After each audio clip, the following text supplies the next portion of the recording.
त्या महाराष्ट्रातल्या शेतकऱ्याला अंदाज देणार आहे. महाराष्ट्रातल्या शेतकऱ्याला सांगू इच्छितो की राज्यामध्ये ज्यांचे हळद असेल, कांदा असेल, तुम्ही काय करा की 11 तारखेपर्यंत काढून झाकून ठेवा. कारण की राज्यामध्ये 12 तारखेपासून जवळपास 12 पासून 20पर्यंत राज्यात भाग बदलत पावसाळ्यासारखा पाऊस पडणार आहे, म्हणून हा अंदाज लक्षात येतात. पण राज्यातल्या सर्व शेतकऱ्याला सांगू इच्छितो की तुम्ही हा पाऊस मान्सून पूर्व असणार आहे, म्हणून हे लक्षात येतं. आणि राज्यातल्या परत एक शेतकऱ्याला सांगू इच्छितो की राज्यामध्ये आणखी सांगायचं झालं तर सगळ्यासाठी आनंदाची बातमी, मान्सून 12 मेला दस्तक देणार आहे. अंदमान बेटावर दस्तक म्हणजे धडक देणार आहे, म्हणजे अंदमान बेटावर दाखल होणार आहे.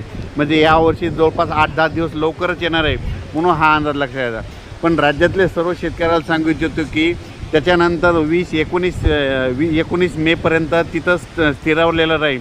परंतु स्थिरावलेलं राहत असताना तुम्हाला सांगू इच्छितो की त्याच्यानंतर 21 मेपासून परत राज्यात मान्सून परत सक्रिय होणार आहे, म्हणून हे लक्षात घ्यायचं. म्हणजे 21 मेपासून अंदमान बेटावर परत मान्सून सक्रिय होईल.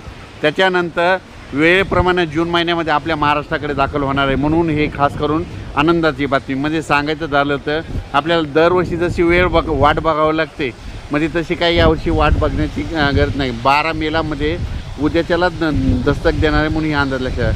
पण राज्यामध्ये मात्र 11 मेपासून ते 20 मेपर्यंत दररोज भाग बदलत पावसाळ्यासारखा पाऊस पडणार आहे, म्हणून हा अंदाज लक्षात घ्यायचा.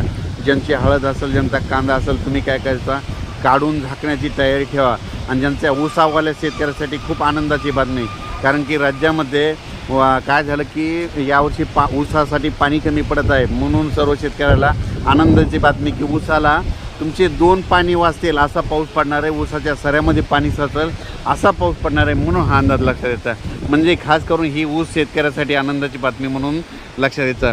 पण हळद आणि कांदा शेतकऱ्यांना की विनंती की तुम्ही तुमचं जसे वेळ भेटेल तसा कांदा काढा. कारण की राज्यामध्ये जवळपास 30 मेपर्यंत असा दररोज 2-2 दिवस भाग बदलत आज या भागात, उद्या त्या भागात पाऊस पडतच राहणार आहे.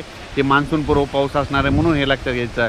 12 मेला जरी मान्सून दस्तक देणार असला तरी 21 मेला तिथून पूर्वपदावामध्ये परिस्थिती सुरळीत होत जाईल आणि 21 आणि जून महिन्यामध्ये मात्र आपल्या महाराष्ट्रात दाखल होणार आहे, म्हणून हे लक्षात येतं.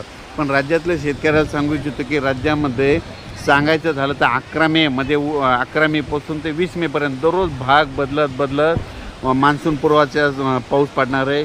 म्हणजे तो पाऊस पूर्व विदर्भ, पश्चिम विदर्भ, दक्षिण महाराष्ट्र, उत्तर महाराष्ट्र, कोकणपट्टी, खानदेश, मराठवाडा सगळीकडे पडणार आहे.